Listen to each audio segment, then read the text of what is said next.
기도하겠습니다. 하나님 아버지, 더들로의 고발에 대한 바울의 변증 모습 속에서 주님의 음성과 주님의 모습을 보고 듣게 하여 주시옵소서. 예수님 이름으로 기도합니다. 오늘 묵상할 말씀은 사도행전 24장 10절로 23절 말씀입니다. 더들로의 고발 후에 벨릭스는 바울에게 변증할 기회를 주었습니다.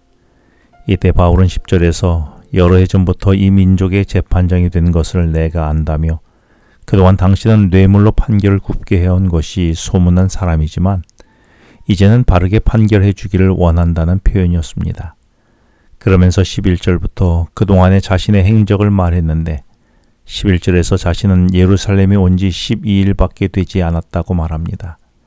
바울은 3차 전도행을 마치고 예루살렘에 도착하자마자 교회 지도자인 야고보를 만났었습니다.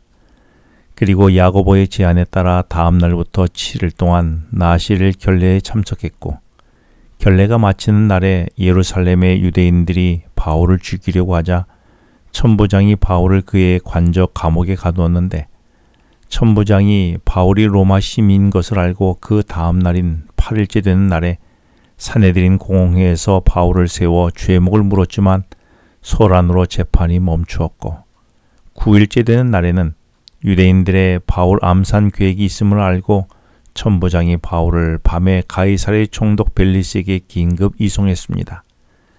그리고 그 다음 날인 10일째 된 날부터 바울은 벨리스 총독에 의하여 가이사랴 헤그롯궁에 구금되어 살았습니다. 그리고 바울이 예루살렘을 떠난 지 5일째 되는 날인 14일째 되는 날에 대제사장 아나니아와 함께 온 고소인들이 도착하게 되자 바울은 지금 벨릭스 법정에 서게 된 것이었지요.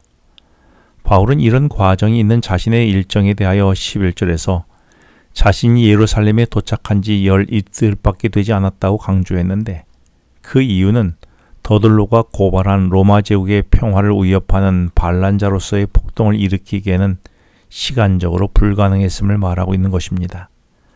그러면서 12절과 13절에서 나를 고발한 대제사장 무리 가운데에서 그 누구도 내가 예루살렘 성전에서 누구와 언쟁을 벌이거나 사람들을 선동해서 폭동을 일으킨 것을 본 사람이 없다라고 말합니다. 왜냐하면 실제로 바울은 한 번도 그런 적이 없었기 때문입니다. 오히려 사람들을 선동해서 폭동을 일으켰던 사람은 바울이 아니라 대제사장과 함께한 유대인 무리였지요.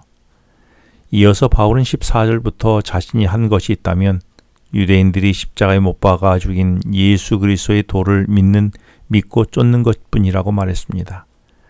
그분은 나의 죄값을 대신 치르신 분이며 죽음을 깨뜨리고 부활하여 살아나신 분이신데 요한복음 5장 29절에서 말씀하신 대로 그분을 믿으면 생명의 부활로 살아나게 될 것이라고 바울은 말했습니다.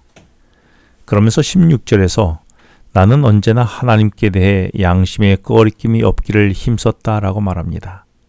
그렇다면 나의 신앙은 어떻습니까? 누가 뭐래도 바울처럼 나를 위해 죽으신 예수님이 내 신앙의 중심입니까? 이 일에 나는 양심의 꺼리낌이 없습니까? 바울은 예루살렘에 온 것은 17절에서 흉년으로 어렵게 된 예루살렘에 마게도냐 그리스도인들이 모금한 구제 헌금을 전달하기 위하여 온 것인데 이때 사도 야고보의 권유에 따라서 7일간 성전에서 결례 의식에 참여했고 이 모든 과정을 당시 성전에 있는 모든 사람들이 다 보았다라고 말합니다. 하지만 18절에서 아시아에서 온 유대인들이 자신을 죽이려고 했는데 이는 에베소에서 3년간 사역을 할 때에 아데미 신전과 여신을 이용해서 돈을 벌던 그들이 내가 아테미 여신상이 아무리 화려하고 웅장해도 그것은 사람의 손으로 만든 금속 덩어리나 돌덩어리에 불과하지 신이 아니라고 말하므로 그들의 장사에 타격이 되어 나를 죽이려 했다는 것입니다. 그 현장이 사도행전 21장 27절로 30절에 자세히 묘사가 되어 있지요. 바울은 자신의 변증을 19절부터 21절에서 마무리하며 정말 내가 이방인을 성전에 들였다면 그것을 직접 본 그들이 법정에 나타나 나를 고소할 것인데 지금 그들은 보이지도 않는다는 것입니다. 그리고 로마의 실정법을 어겼다면 총독의 법정에서 증인이 되어 고발했을 것이라는 것이죠. 이렇게 하여 벨릭스 총독은 바울의 문제는 종교적 문제일 뿐 정치적인 문제가 아님을 알게 되었습니다. 하지만 벨릭스는 바울에게 무죄 선고를 하지 않고 바울을 보낸 천부장이 올 때까지 판결을 미루어 구금을 지속하게 됩니다. 대신 바울에게 자유를 주도록 했지요. 이때 23절에서 가이사랴 형제들이 바울을 돌보았다라고 했습니다. 가이사랴는 일찍이 집사 빌립이 여러 곳에 복음 전도하다가 정착하여 산 곳이기 때문에 많은 그리스도인들이 거기에 있었습니다. 그들이 바울을 돌본 것이지요. 바울의 변증은 명확했기에 더 이상 바울을 감옥에 가둘 일은 없었지만 벨릭스가 그동안 뇌물을 받던 대제사장의 눈치를 보고 풀어주지 않았던 것입니다. 하지만 이 모든 상황에 바울은 억울해하지 않았습니다. 이는 형들의 미움을 사서 이집트 노예로 팔렸던 요셉의 경우처럼 비록 요셉이 이집트 노예로 팔려가고 보디발 집에서 종살이를 하고 옥에 갇혀 옥살이를 했지만 그 모든 과정에 하나님이 함께 하심을 믿었던 것처럼 자신을 향한 선으로 인도하실 하나님의 계획을 바울은 믿었던 것입니다.